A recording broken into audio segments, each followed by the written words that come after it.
Assalamualaikum and welcome back to a video lecture series of class 12 mathematics, and in this series we have started chapter number 7 which is plane analytical geometry of straight lines students. और आज हम start करने वाले हैं इसी चीज़ का analysis, straight line का analysis, मतलब 7.3 जो है हमारी एक्सरसाइज उसका बाकायदा हम आगाज़ करने जा रहे हैं। ठीक है, तो स्ट्रेट लाइंस क्या होती हैं, उसकी जनरल फॉर्म क्या होती है, ठीक है, स्लोप इंटरसेप्ट फॉर्म क्या होती है, कार्टेशियन कोऑर्डिनेट सिस्टम क्या होता है, किस तरीके से ग्राफ पे रिप्रेजेंट होती है, इन सब को हम डिस्कस करेंगे आज की इस वीडियो के अंदर। तो without any further adieu let's get started.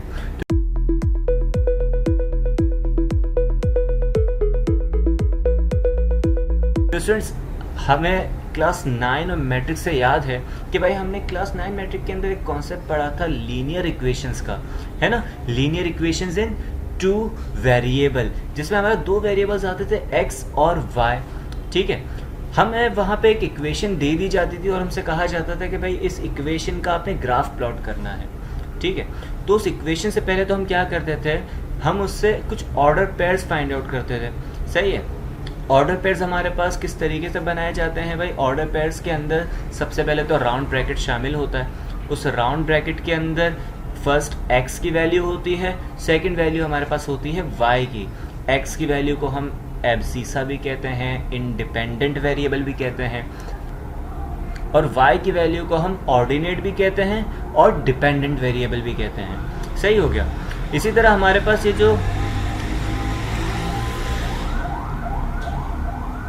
जो ग्राफ मौजूद है, ठीक है, x और y एक्सिस का ग्राफ, ये हम देख सकते हैं कि 4 पोर्शंस के अंदर ब्रेक हुआ है। इस फर्स्ट पोर्शन को स्टूडेंट्स हम क्या कहते हैं, फर्स्ट क्वाड्रेंट कहते हैं। इस फर्स्ट क्वाड्रेंट के अंदर वो ऑर्डर पेयर्स आते हैं जिनमें दोनों की दोनों वैल्यूज x और y, ये दोनों की दोनों वैल्यूज कैसी होती हैं भाई, पॉजिटिव होती हैं। सेकंड क्वाड्रेंट की बात करें तो इस सेकंड क्वाड्रेंट के अंदर हमारे पास वो वैल्यूज शामिल हैं जिनमें x नेगेटिव और y पॉजिटिव होता है। सिमिलरली ये जो थर्ड क्वाड्रेंट है हमारे पास, इस थर्ड क्वाड्रेंट में हमारे पास x और y की वो वैल्यूज शामिल होती है जिनमें x नेगेटिव और y भी नेगेटिव होगा, है ना भाई। और जो फोर्थ क्वाड्रेंट आ गया, फोर्थ क्वाड्रेंट में हमारे पास x पॉजिटिव होता है और y नेगेटिव। तो ये क्वाड्रेंट से रिलेटेड हमारे पास एनालिसिस मौजूद है जो कि हमने क्लास 9 और मैट्रिक के अंदर ये चीज़ें पढ़ के आए हैं। ठीक है, ऑर्डर पेयर्स को भी ज़रा देख लें। तो भाई सपोज करें अगर मैं यहाँ पे लिखता हूँ एक ऑर्डर पेयर, ठीक है, इस तरीके से 1,2, तो यहाँ पे आप देख सकते हो दोनों के दोनों पॉजिटिव थे, 1 भी पॉजिटिव था और 2 भी पॉजिटिव था। तो इस ग्राफिंग यूटिलिटी के अंदर या इस ग्राफ पे हमने क्या कर दिया, इसको पॉइंट को यहाँ पे प्लॉट करवा दिया, है ना। जैसे मैंने 1,2 लिखा, फौरन से यहाँ पे एक पॉइंट प्लॉट हो गया। ये जो पॉइंट प्लॉट हुआ है ये x एक्सिस से कितना दूर है भाई, 1 यूनिट दूर है, और y एक्सिस से कितना दूर है, 2 यूनिट्स दूर है। तो ये हमारे पास जो पॉइंट है इसका एड्रेस बेसिकली क्या दिया हुआ है, 1,2। सिमिलरली अगर मैं यहाँ पे साइन चेंज कर दूँ, 1 को मैं माइनस कर दूँ, तो ये सेकंड क्वाड्रेंट के अंदर चला जाएगा। क्यों? क्योंकि सेकंड क्वाड्रेंट में x नेगेटिव और y पॉजिटिव होता है। सही हो गया। अब अगर हम 2 को भी नेगेटिव बना दें, मतलब दोनों को नेगेटिव बना दें, तो क्या ख्याल है, ये हमारे पास थर्ड क्वाड्रेंट में जाना चाहिए। तो देख सकते हैं ये थर्ड क्वाड्रेंट में शिफ्ट हो रहा है। सही है। सिमिलरली अगर मैं इस x को पॉजिटिव कर दूं और y को नेगेटिव रहने दूं, तो ये जो पॉइंट है हमारे पास ये किस क्वाड्रेंट में जाएगा, फोर्थ क्वाड्रेंट के अंदर। सही हो गया। तो ये हमारे पास कुछ ऑर्डर पेयर से रिलेटेड और क्वाड्रेंट से रिलेटेड बातें थी जो हमने यहाँ पे इस 2-3 मिनट के अंदर डिस्कस कर ली। सही है। अब फर्दर बात करते हैं हम उस लीनियर इक्वेशन की जो हमने क्लास 9 मैट्रिक में पढ़ी थी। स्टूडेंट्स, वो जो लीनियर इक्वेशन थी, आपकी टीचर ने आपको ये बात बताई होगी कि भाई जनरल तरीके से हमारे पास जो लीनियर इक्वेशंस लिखी जाती थी वो लिखी जाती थी ax + by = some constant c। ठीक है ना। लेकिन ये जो a, b और c हैं, ये तीनों के तीनों हमारे पास क्या होते थे, ये कुछ ना कुछ कांस्टेंट वैल्यूज होती थी, है ना, ये चेंज नहीं होती थी। सपोज करें a, b और c ये तीनों के तीनों हमारे पास 1 है, तो ये कुछ इस तरीके से हमारे पास लाइन आ जाएगी। क्लियर है। अब अगर मैं इस a की वैल्यू को चेंज करूंगा तो इस लाइन में क्या चेंज आने वाला है, इस लाइन में ये चेंज आएगा कि ये y एक्सिस के अराउंड रोटेट कर जाएगी, है ना। इंक्रीज करेंगे तो ये क्लॉकवाइज रोटेट करेगी, डिक्रीज करेंगे तो ये एंटी क्लॉकवाइज रोटेट करेगी। देखते हैं भाई इसको, मैंने ए को देखे इंक्रीज कर रहा हूँ तो ये क्लॉकवाइज डायरेक्शन के अंदर रोटेट कर रही है, और अगर मैं इसे डिक्रीज कर रहा हूँ तो ये एंटी क्लॉकवाइज डायरेक्शन के अंदर रोटेट कर रही है। सही हो गया। b की वैल्यू को चेंज करने से क्या होता है स्टूडेंट्स, b क्योंकि y का कोएफिशिएंट है तो इसीलिए b की वैल्यू को चेंज करने से ये रोटेट तो करेगी, लेकिन इस बार ये x एक्सिस के अराउंड जो है वो रोटेट करेगी। जैसे ये x एक्सिस पे यहाँ पर मौजूद है, तो जैसे ही मैंने इसे क्या कर दिया, इंक्रीज किया, तो ये किस तरीके से रोटेट कर रही है भाई, ये हमारे पास एंटी क्लॉकवाइज रोटेट कर रही है। और जैसे ही मैं इसको डिक्रीज कर रहा हूँ तो ये देख सकते हो आप, है ना, इस तरीके से हमारे पास आ रहा है। यहाँ तक बात आएगी, सारे स्टूडेंट्स को क्लियर होगी। अच्छा, इस सी का क्या काम है हमारे पास इस इक्वेशन के अंदर, ये सी जो है हमारे पास कांस्टेंट है, ठीक है, इसीलिए इस सी को जब हम चेंज करते हैं तो ये जो लाइन है हमारे पास, ठीक है, ये अप या डाउनवर्ड डायरेक्शन के अंदर मूव कर जाती है। सही है, जैसे देखें यहाँ पे मैं इसको इंक्रीज कर रहा हूँ तो ये अपवर्ड जा रही है, डिक्रीज कर रहा हूँ तो ये डाउनवर्ड जा रही है। ठीक है, तो ये इसका छोटा सा एनालिसिस हमारे पास मौजूद है जो कि जनरल इक्वेशन से रिलेट कर रहा है, लेकिन हमने 7.2 के अंदर स्लोप भी पढ़ रखा है। ठीक है, और हमारे पास एक और कॉन्सेप्ट आता है x intercept and y intercept का, तो उससे रिलेटेड पहले बात करने से पहले हम यहाँ पे इसको कर देते हैं 2। ए की वैल्यू मैंने यहाँ पे क्या कर दी भाई, 2 कर दी है, और बी को मैं यहाँ पे क्या कर रहा हूँ, 4 कर रहा हूँ। ठीक है, और सी मेरे पास हो जाएगा, सपोज कर ले 1। ठीक हो गया। तो यहाँ पे आप देख सकते हो कि ये हमारे पास यहाँ पर इस एक पॉइंट के ऊपर क्या कर रहा है, इंटरसेक्ट कर रहा है, एक्स एक्सिस पे इंटरसेक्ट कर रहा है। तो जहाँ एक्स एक्सिस पे इंटरसेक्ट कर रहा है उस पॉइंट को हम एक्स इंटरसेप्ट बोलेंगे, इस पॉइंट को हम क्या बोलेंगे, एक्स इंटरसेप्ट। सिमिलरली जिस पॉइंट पे ये वाई एक्सिस पे इंटरसेक्ट कर रहा है, कट करके जा रहा है, ठीक है, उस पॉइंट को हम वाई इंटरसेप्ट बोलेंगे। सही है, और जो इसकी इक्वेशन होती है लाइन की, ठीक है, जब हमारे पास एक वाई इंटरसेप्ट गिवन हो और एक स्लोप गिवन हो, तो इसकी इक्वेशन हमारे पास कुछ इस तरीके से बनती है, y equals to M X plus C. ठीक हो गया। इसमें स्टूडेंट्स m क्या है और c क्या है, तो m तो मेरे स्टूडेंट्स जानते हैं, m का मतलब स्लोप है ना भाई, और c क्या है यहाँ पे, c हमारे पास बेसिकली y इंटरसेप्ट की वैल्यू है। ठीक है, अगर मैं इसको स्लाइडर में लेकर आ जाऊँ इस तरीके से, तो यहाँ पे आप देख सकते हो ये अब फिलहाल इस तरीके की इक्वेशन बना रहा है। सही है स्टूडेंट्स, ये जो m इक्वल्स टू 1 है, स्लोप इज इक्वल्स टू 1 है, स्लोप का मतलब हमने एक्सरसाइज 7.2 के स्टार्ट में पढ़ा था। स्लोप का मतलब ये होता है कि राइज ओवर रन, मतलब change in y with respect to change in x, मतलब x की वैल्यू को चेंज करने से y में कितना चेंज आ रहा है उसी को तो हम स्लोप कहते हैं।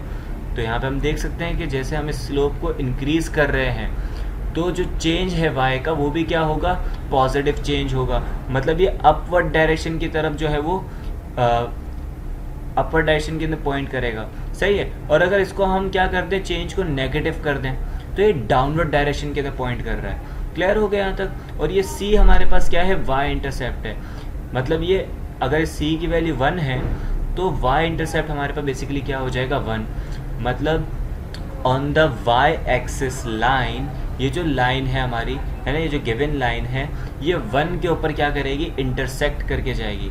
जैसे ही मैं इसको 2 कर देता हूँ सपोज करें, तो अब ये अपवर्ड डायरेक्शन के ऊपर भागी, मतलब 2 पे अब कट करके जाएगी।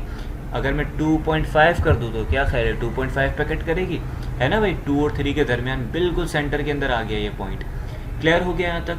तो ये इसकी हमारे पास जो है वो स्टैंडर्ड फॉर्म है। सही है, स्लोप का मतलब हमने क्या सीखा कि rise over run, change in y with respect to change in x।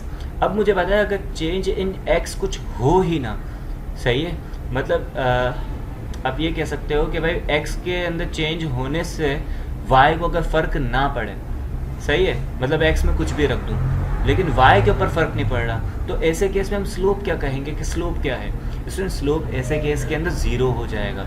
सही है, तो इसको अगर मैं 0 रख दूँ यहाँ पर, तो देख सकते हैं मेरे पास एक स्ट्रेट लाइन बनी हुई आ गई जो कि पैरेलल है एक्स एक्सिस के। ये लाइन क्या हमें बता रही है, ये लाइन ये बताना चाह रही है कि भाई आप x की कोई भी वैल्यू उठा के रख दो, y को कुछ भी फ़र्क नहीं पड़ने वाला, y हमेशा क्या रहने वाला है, 2.5 रहने वाला है। देख सकते हो है ना, मैं x की वैल्यू को चेंज करता जा रहा हूँ तो ये y मेरे पास क्या आता जा रहा है, 2.5 आता जा रहा है। सही हो गया, यहाँ तक बात क्लियर है। आई होप यहाँ तक सारे स्टूडेंट्स को अंडरस्टैंड हो गया होगा कि यहाँ पे हो क्या रहा है बेसिकली।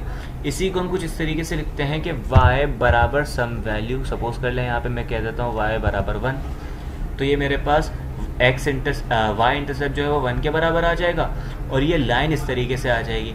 इसका मतलब ये है कि x के अंदर जो भी चेंज हो y हमेशा क्या रहने वाला है, 1 रहने वाला है। ठीक है, तो आई होप ये वाली चीज़ भी सारे स्टूडेंट्स को क्लियर होगी। तो भाई इस तरह की इक्वेशन को हम कहते हैं कि equation parallel to x axis, है ना। देखिएगा इसके अंदर x नहीं आ रहा, लेकिन इसे हम क्या कह रहे हैं, पैरेलल टू x एक्सिस। तो अब क्या ख्याल है, अगर कोई parallel to y axis equation होगी तो उसमें y गायब होगा, है ना। मतलब x इक्वल्स टू अगर मैं 1 कह दूं तो ये इस तरह से एक स्ट्रेट लाइन शो हो जाएगी। मैं बाकी लाइंस को हटा रहा हूँ यहाँ पे ताकि ये हमें शो हो जाए। सही है, यहाँ तक बात आएगी, सारे स्टूडेंट्स को क्लियर होगी, है ना। अब यहाँ पे स्लोप क्या है स्टूडेंट्स, यहाँ पे स्लोप इनफाइनाइट है, मतलब y के अंदर इनफाइनाइट चेंज आ रहा है। क्लियर हो गया यहाँ तक। तो देख सकते हो कि मैं जितना इसको इंक्रीज करूँ मुझे y की वैल्यू जो है वो एक जैसी नहीं मिल रही। y की वैल्यू हर बार क्या है, डिफरेंट हो रही है, और a की वैल्यू के लिए डिफरेंट हो रही है, x की वैल्यू 1 के लिए, है ना। x यहाँ पे कांस्टेंट 1 है, x चेंज नहीं और x फिक्स हो चुका है, लेकिन y जो है वो इंक्रीज करता ही जा रहा है क्योंकि स्लोप क्या है हमारे पास, इनफाइनाइट है। ठीक हो गया। तो ये कुछ बेसिक चीज़ें थी जो हमने यहाँ पे इस वीडियो के कुछ पार्ट के अंदर डिस्कस की। अब मूव करते हैं स्टूडेंट्स हम एक्सरसाइज 7.3 के कुछ क्वेश्चंस की तरफ। भाई यहाँ पे हमारे पास कुछ क्वेश्चंस मौजूद है एक्सरसाइज 7.3 के, जिसमें क्वेश्चन नंबर 1 में कह रहा है फाइंड द इक्वेशंस। ठीक है, मतलब यहाँ पे देखिए एक से ज़्यादा इक्वेशंस हमें फाइंड करनी है, किसकी, straight lines parallel to coordinate axis, है ना। ये प्लूरल फॉर्म में लिखा है, मतलब पहले एक्स एक्सिस के पैरेलल एक इक्वेशन लेकर आनी है और फिर हमें वाई एक्सिस के पैरेलल एक इक्वेशन लेकर आनी है। और जो लाइन की इक्वेशन हम यहाँ पे फाइंड आउट करना चाह रहे हैं, ठीक है, वो लाइन किस पॉइंट से पास आउट करनी चाहिए स्टूडेंट्स, इस 3, -4 के पॉइंट से। ठीक है, तो क्वेश्चन नंबर 1 को यहाँ पे सॉल्व करते हैं स्टूडेंट्स।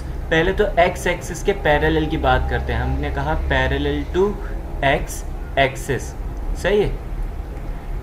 बेसिकली ये पैरेलल का सिंबल है, अगर किसी को ये सिंबल ना बनाने आ रहा हो तो भाई कुछ इस तरीके से आप लिख लें, पैरेलल टू एक्स एक्सिस, सही है। अभी हमने देखा कि भाई एक्स एक्सिस की अगर कोई लाइन पैरेलल होती है तो उसमें इक्वेशन कैसी बनती है, y equals to some constant a, सही है ना। अब a की वैल्यू हमारे पास क्या होगी, a की वैल्यू वही होगी, ठीक है, जो y की एक्चुअल वैल्यू होगी जो उस ऑर्डर पेयर के अंदर आ रही होगी, मतलब ये -4। तो हम यहाँ पे कह देंगे हमारी इक्वेशन क्या है, y इक्वल्स टू -4, है ना भाई। तो ये parallel to x axis equation की इक्वेशन है। ज़रा देखते हैं। तो भाई हमने यहाँ पे कहा कि हमारे पास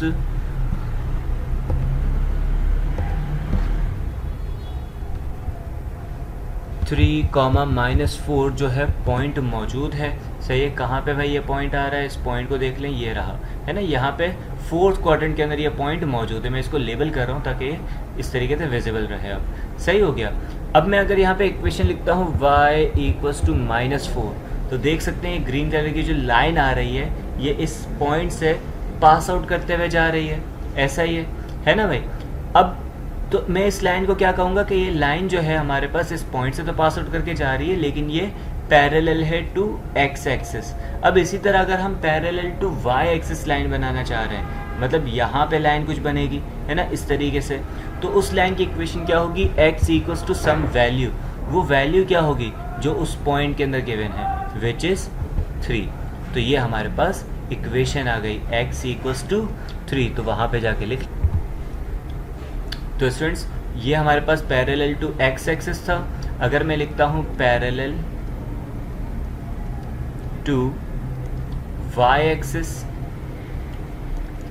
तो इक्वेशन क्या बन जाएगी, x equals to some variable और x बराबर हो जाएगा किसके, 3 के, क्योंकि यहाँ जो पॉइंट हमें गिवन है वो 3 गिवन है, सही है। तो आई होप क्वेश्चन नंबर 1 सारे स्टूडेंट्स को समझ आया होगा। क्वेश्चन नंबर 2 बिल्कुल सिमिलर है आई गेस, है ना। Find the equations of the straight lines parallel to coordinate axis passing through the points 5,2। तो भाई अगर सेकंड वाले को मैं सॉल्व यहाँ पे करूँ, वर्बली मैं यहाँ पे आपको एक्सप्लेन करूँ, मैं इसको रब नहीं कर रहा, तो भाई पैरेलल टू एक्स एक्सिस की जब बात होगी तो y इक्वल्स टू 2 हो जाएगा, है ना। और क्या ख्याल है, जब पैरेलल टू y एक्सिस होगा तो हम कह सकते हैं कि यहाँ पे x इक्वल्स टू 5 आने वाला है। ठीक हो गया। तो भाई मूव करते क्वेश्चन नंबर 3 की तरफ।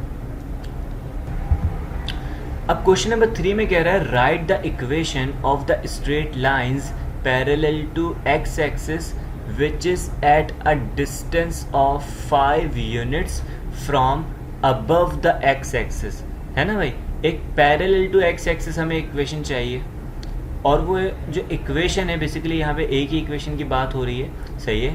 तो जो इक्वेशन होगी पैरेलल टू एक्स एक्सिस होगी, लेकिन वो 5 यूनिट्स दूर भी होगी, है ना, अबव होगी। बेसिकली 5 यूनिट जो है वो अबव होगी एक्स एक्सिस के। मतलब ये कहाँ पे होने वाली है, ये अपवर्ड डायरेक्शन के अंदर आने वाली है, नेगेटिव वाई एक्सिस इसके अंदर शामिल नहीं होगा, सही है। तो जो इक्वेशन होगी वो हमारे पास बन जाएगी y इक्वल्स टू 5, है ना भाई। यही इक्वेशन होगी, चेक करके देखें। तो अगर मैं यहाँ पे लिखता हूँ y इक्वल्स टू 5, तो आप देख सकते हो कि ये हमारे पास इक्वेशन आ गई, है ना, एक लाइन आगे बन के। ये इस पॉइंट से एक्स एक्सिस के पॉइंट से कितना ऊपर है, 5 यूनिट्स दूर है ना, 5 यूनिट्स अबव है। तो ये हमारे पास इक्वेशन बन जाएगी y इक्वल्स टू 5 पे। सही हो गया। तो भाई आगे मूव करते हैं हम क्वेश्चन नंबर 4 पे, सही है। तो भाई आगे मूव करते हैं हम क्वेश्चन नंबर 4 पे। यहाँ पे कह रहा है find the equation of a parallel line to y axis which is at a distance of 6 units on its left. सही है ना भाई, 6 यूनिट्स की दूरी पे हो लेकिन लेफ्ट साइड पे होना चाहिए, सही है। अब लेफ्ट साइड का मतलब क्या है भाई, इसको ज़रा देख लेते हैं। तो यहाँ पे हमने देखा ये हमारे पास जो है y एक्सिस की अगर पैरेलल इक्वेशन बनाएंगे तो यहाँ तो फिर यहाँ पर बनेगी या फिर यहाँ पर बनेगी, इसी तरीके से है। लेकिन हमसे कह रहे हैं 6 यूनिट्स दूर हो और लेफ्ट साइड पे दूर हो, मतलब इस डायरेक्शन के अंदर दूर होनी चाहिए। तो कुछ इक्वेशन इस तरीके से होगी, x इक्वल्स टू -6, है ना, ताकि ये क्या हो जाए, 6 यूनिट दूर हो जाए, किससे, y एक्सिस से। क्लियर हो गया यहाँ तक। तो ये हमारे पास एक इक्वेशन आ गई। अब मैं इसको वहाँ पे नहीं लिख रहा। आई होप यहाँ से मेरे स्टूडेंट्स को एक बेसिक अंडरस्टैंडिंग इसकी हो चुकी होगी कि किस तरीके से इसको डायरेक्टली पुट करना है। इसमें कुछ सॉल्व करने जैसा नहीं है, ठीक है। डायरेक्टली ये लाइंस जो हैं इसकी इक्वेशंस पुट हो जाएंगी। इसके बाद जो क्वेश्चन हमारे पास आ रहा है क्वेश्चन नंबर 5, उसको हम प्रॉपरली सॉल्व करेंगे, ठीक है। तो उसके लिए हमने एक सेपरेट वीडियो बनाई है, तो उसे जाके देखें। इस वीडियो के लिए इतना ही। Thank you so much for your time. अल्लाह हाफ़िज़।